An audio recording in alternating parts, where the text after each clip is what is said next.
Welcome to everyone. I think you're about 100 people connected right now for this VPH Hub conference, and welcome to all of you. 1 day and a half together for top presentations and roundtables in parallel with B2B sessions. And these B2B sessions will last until tomorrow evening. So I will introduce and discuss the One Health concept at the confluence of human and veterinary public health. So the conference was initiated by the Veterinary Public Health Hub, VPH Hub. I remind you that this VPH is an unprecedented public-private initiative driven by 9 major players in the health ecosystem in the Auvergne-Rhône-Alpes region. And the first global hub has been created around a common desire to become a leading global center in veterinary public health. This conference is part of this perspective to explain and discuss several concepts, ideas, needs, and prospects.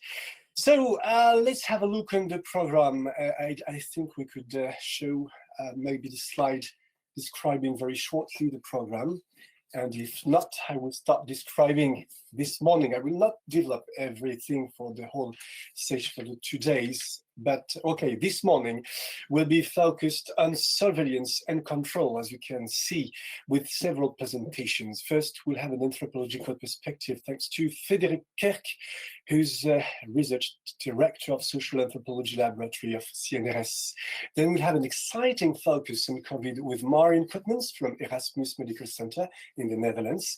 And we'll have lessons from COVID-19 for future disease through a One Health perspective. These 2 conferences will last about 30 minutes each, and you are invited to ask any question to the speakers during the speech. So you must see the question window. It should be normally on the bottom right of your screen. This is a little window. You can write your questions down and they will be read by people and selected. I will ask some of them during the 10 minutes which will be dedicated to questions and answers after each presentation. This is about the 2 first presentations with Frédéric Kerk and Marin Koopmans. We should have 10 minutes left for your questions, so never hesitate to write your questions and I will try to relay them as much as I can. After a break, we'll have a little break after these 2 interesting presentations. Thierry Lefrançois, who is director of the Biological Systems Department of CIRAD, will draw One Health and international perspective from the management to the prevention of pandemics. Just after, Tisha Mabetsuns, head of viral disease research at Boehringer Ingelheim, will tell us lessons from past outbreaks and how to improve our ability to detect fast and control emerging viral diseases. These 2 presentations will be shorter, about 15 minutes each. If you have a few questions, it's still possible. I will ask for you, but the 2 speakers will take part to the final roundtable at the end of the morning. So they will be together with Pascal Hendricks, responsible for the PRISM platform, and Orla Shotwell, member of the Social, Economic and Geographical Sciences group at James Hutton Institute. And they will discuss how to improve detection and control of infectious threats. This roundtable will be moderated by Xavier Bailly from INRAE and Thibaut Porphyre from Vet AgroSup.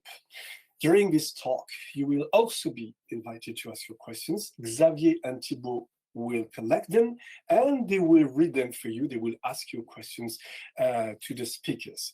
At the end of the morning, closing the session, we're happy to welcome Mrs. Emmanuelle Soubeyran, Deputy Director General for Food at the French Ministry of Agriculture and Food. So this was the detail for this morning and first session. This afternoon, we'll have session 2 that will focus on knowledge development, and tomorrow morning, will take place last session, session 3, about tools development, and I will go back to the detail of the program at the beginning of every session. I'm not going to develop it right now. It will be much too long, but you must have the program somewhere. So now let's time with session 1 and to introduce this very exciting conference. I lend the floor to Mr. Eric Lelouch, who's a spokesperson for the VPH Hub and also president of Boehringer Ingelheim, France. Mr. Lelouch. Thank you very much, Fabrice. Monsieur le Président de la Métropole de Lyon, cher Bruno Bernard, chers partenaires du Hub de santé publique vétérinaire, de VPH Hub, Mesdames, Messieurs, je suis très honoré et ravi de vous accueillir au nom des partenaires du Hub pour cette toute première conférence internationale du Hub VPH, seulement 2 ans après sa création. Alors, nous sommes à Lyon, en France, et donc je vais commencer mon introduction en français, mais cette conférence est une conférence scientifique internationale, et donc je me permettrai de passer à l'anglais à mi-course, ce qui, j'en suis sûr, ne posera de problème à personne dans l'assistance.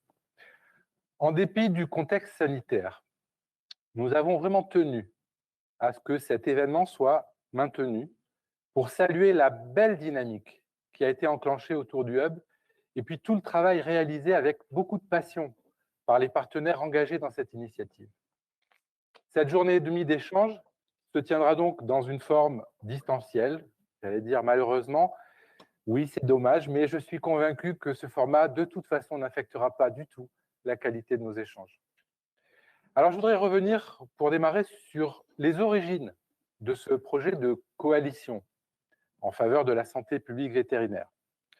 Le Hub VPH, c'est d'abord le fruit d'une mobilisation de partenaires publics et privés qui se sont réunis parce qu'ils ont tous à cœur de faire progresser la santé publique vétérinaire et de pousser, de coordonner toute initiative dans ce domaine autour de 4 piliers qui sont la formation, la recherche, le développement économique et l'animation d'une communauté d'experts dans le domaine de la santé publique vétérinaire, d'où cette conférence, cette première conférence aujourd'hui. Au fond, l'ADN du Hub, c'est quoi? C'est de rassembler des expertises, rassembler des compétences, des univers différents, multiples, pour conjuguer nos talents. L'esprit qui anime les partenaires de cette coalition, il est résolument ouvert et tourné vers l'avenir. Il vise à faire travailler les gens ensemble, à casser les silos. Est-ce que j'ai vraiment besoin de souligner la pertinence et le potentiel énorme d'un dialogue renforcé entre vétérinaires et médecins, entre biologistes et virologues, entre épidémiologistes et cadres d'entreprise, entre universitaires et industriels? En tout cela, je crois que nous sommes parfaitement alignés avec l'Académie vétérinaire qui définit la santé publique vétérinaire, je cite, comme l'ensemble des actions collectives, principalement régaliennes, en rapport avec les animaux sauvages et domestiques, leurs services et leur production entrant notamment dans la chaîne alimentaire, et qui vise à préserver les santé humaines et animales, y compris l'état de bien-être et la santé des écosystèmes. Par ailleurs, l'OMS définit avec la FAO, le PNUE, l'OIE, le One Health comme, je cite à nouveau, une approche intégrée et unificatrice qui vise à équilibrer et à optimiser durablement la santé des personnes, la santé des animaux, la santé des écosystèmes. On y dit clairement que la santé des humains, la santé des animaux domestiques et sauvages, la santé des plantes et de l'environnement en général, y compris des écosystèmes, sont étroitement liées et interdépendantes. Elles ne font qu'une. Le concept d'écosystème est à la fois au cœur de la définition du One Health en tant qu'approche et de celle de la santé publique vétérinaire en tant que discipline. Les deux nous éclairent grâce à une compréhension fine de ces interactions et de ces interdépendances. Nous sommes donc engagés, tous les partenaires, fondateurs du Hub ou associés, pour que ce Hub IPH contribue pleinement à la mise en œuvre de ce concept One Health, une seule santé. La proximité entre les enjeux de la santé publique vétérinaire et ceux de l'approche One Health semble évidente, tant les premiers peuvent impacter négativement les seconds s'ils sont négligés.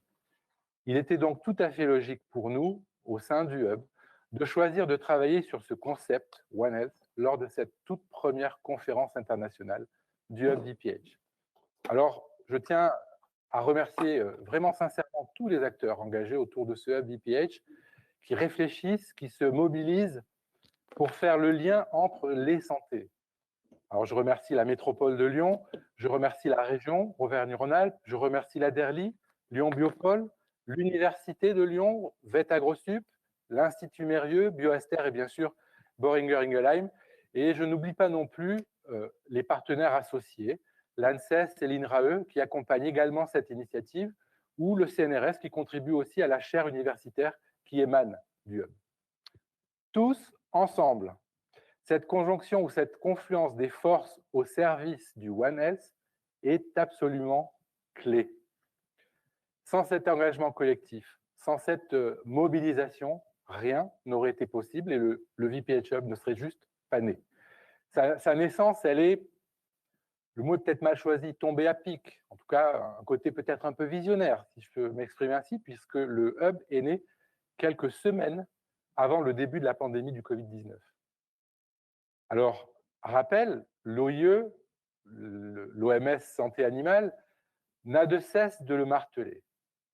75% des nouvelles maladies infectieuses émergentes qui touchent l'homme sont d'origine animale.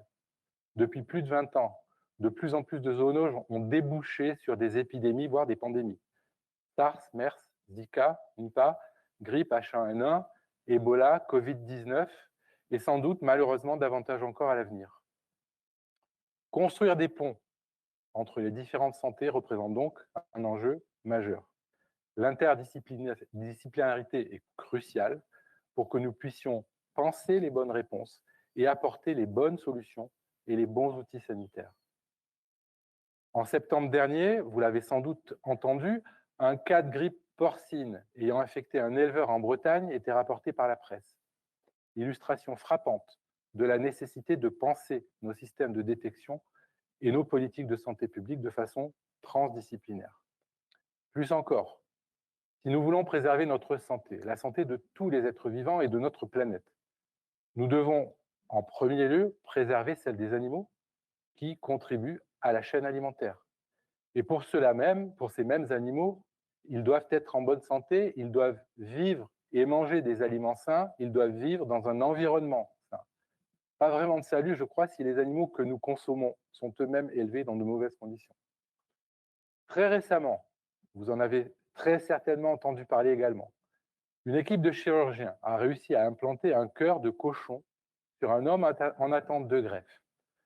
Une telle aventure n'a pu se réaliser qu'à travers des coopérations et des partenariats dans lesquels chacun a pu exprimer ses aptitudes, ses expertises, ses talents uniques pour aboutir à un tel succès. Autre illustration puissante de notre interdépendance entre espèces vivantes et des possibilités extraordinaires que permet cette approche One Health. J'en profite au passage pour rappeler que la première xénogreffe a été réalisée ici même à Lyon par le chirurgien Mathieu Jabali, c'était en 1906. Lyon, une cité décidément avant-gardiste dans le domaine des sciences de la vie, monsieur le président de la métropole. Et puis, si vous le voulez bien, maintenant, je l'ai promis, donc je vais poursuivre mon intervention en anglais. Let me switch to English. I hope it will not be too painful for our English native speakers. Ladies and gentlemen, this is what is at stake in this One Health concept we are promoting and which is the main focus of our conference today and tomorrow. This must stop being a theoretical concept confined to think tanks only. It is a driving force. It's a living idea that can move the needle. In fact, it has been increasingly present in the public debate over the past 2 years. There are many examples, and I will use a few of them from France. The French president, President Macron, has reiterated his desire to make France a leader in this approach several times. Most recently, at the future WHO Health Academy groundbreaking ceremony in Lyon here, as well as during the 2030 Health Innovation Strategy presentation for France he made in last June. This already means that the topic, is becoming increasingly important. We have also seen concrete achievements at the international level with the creation of an international high-level expert council called One Health, modeled on the Intergovernmental Panel on Climate Change, the IPCC. With the COVID-19 crisis, many governments around the world have set up councils bringing together scientific skills and expertise, often including medical doctors and epidemiologists, as well as sociologists or veterinarians. In France, we have Thierry Lefrançois, Chief Veterinary Public Health Inspector in this French Council, and we are lucky, fortunate, that he accepted to participate in our event today and tomorrow. Teams specializing in the fight against antibiotic resistance are also coming together in Lyon from ANSM and ANSES, the two French human health and veterinary health and environmental health agencies. They are working together and they will work more and more together on this major topic, health issues that affect both humans and animals. One last remarkable example of the concrete implications of our health. A team of French vets under the leadership of Professor Dominique Grandjean has developed more than 1 year ago a protocol for training dogs to detect people who have COVID. This initiative demonstrates the power of this One Health concept, relying on the natural abilities of animals to fight a disease that affects humans. I'd like to take this opportunity to send my full support and encouragement to Professor Grandjean and his team, because they are conducting this experiment against all odds, because the silos, I can tell you, between the human, animals, and environmental health still persist. The conference, which brings us together today and tomorrow, therefore represents a real structural step for One Health, because it will enable us to build bridges between the different scientific approaches, to forge links between experts from sometimes distant worlds, and to produce new knowledge that will enable new concrete achievements tomorrow. We foster this collaborative and transdisciplinary approach by bringing together researchers from the public and private sectors, specialists in animal health, in human health, in environmental health, policymakers, and industry stakeholders. The 3 sessions of this conference will cover fields such as prevention, training, and the creation of tools and solutions, and will give the floor to experts directly involved in these fields. I am sure that our debates and discussions will be extremely valuable and promising. Now you might wonder, why Lyon? Beyond the public health issues that led to the creation of the VPH Hub, there are reasons linked to the history and skills present in this region that explain why we are at the forefront of One Health here in Lyon. You know this, I'm sure, but let me remind you. The first vet school in the world was founded in Lyon in 1781. And Lyon is the birthplace of vaccinology with the Mérieux family. For 200 years, Lyon has been a major center for life science, combining a university producing academic knowledge, renowned and talented scientists, and visionary entrepreneurs. Today, the University of Lyon is a recognized center of excellence, as is VetaGrossup, one of the leading French vet schools. Our region is home to major industrial companies, particularly in vaccine production, as well as in the field of diagnostics. All of this put it among the top 5 European biotech regions. It was therefore important to bring you together here in Lyon for this day and a half in order to make progress on these ideas, but also so that we can all discuss the concrete progress of our VPH Hub. As I said, we have built these 3 half-day sessions around a scientific program with the best experts on the major public health issues, surveillance and control, necessary development of knowledge, and obviously the development of the needed tools. We are honored, really honored, that Dr. Monique Eloi, Director General of the OIE, WHO Animal Health, will conclude our conference tomorrow, and I want to warmly thank her for joining us. One of the first achievements of the VPH Hub is particularly close to my heart, as it concerns the training of tomorrow's experts, which will be essential to strengthen One Health. It is the creation of this Industrial Teaching and Research Chair in Veterinary Public Health, hosted by VetaGrossup, which enables implementation of transdisciplinary training for national and international audiences and development of tools based on ecoepidemiology and socioeconomics. It will be open to all professionals in the public or private sector whether they are doctors, lab directors, public health experts, vets, and so on. I'm really sensitive to this issue of training. At BI, the company I lead in France, we have even set up a 3-part educational program this year to raise awareness about One Health issues. And this is available to all our employees, whether they work in human or in animal health. In conclusion, let me stress that we still have a long way to go before the idea of One Health ecosystem that truly integrates human, animal, and the environmental dimensions becomes a top priority. But we can already be pleased to see the first steps being taken. And Lyon and the surrounding region are and will remain at the forefront of these ambitious projects. I'm sure that your work during this conference, as well as the energy deployed by Hub members, will allow us to take things to the next level. Yes, it is possible to work together. Yes, it is possible to work together intelligently by combining each person's knowledge and respecting each discipline's process and uniqueness. Thank you all again for taking this common work forward.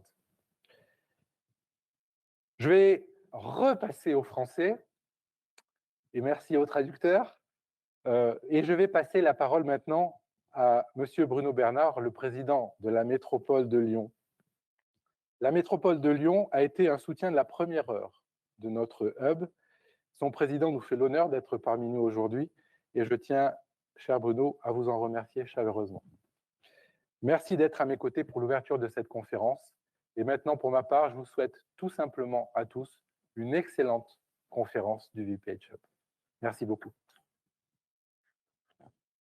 Merci, thank you, Eric Lelouch, for this introduction, and welcome, Mr. Bruno Bernard, President of Grand Lyon Métropole.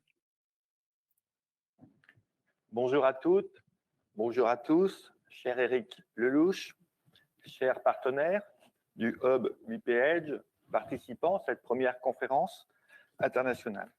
Permettez-moi d'abord de vous adresser mes meilleurs vœux pour cette année 2022 et la santé pour toutes et tous et pour vos proches.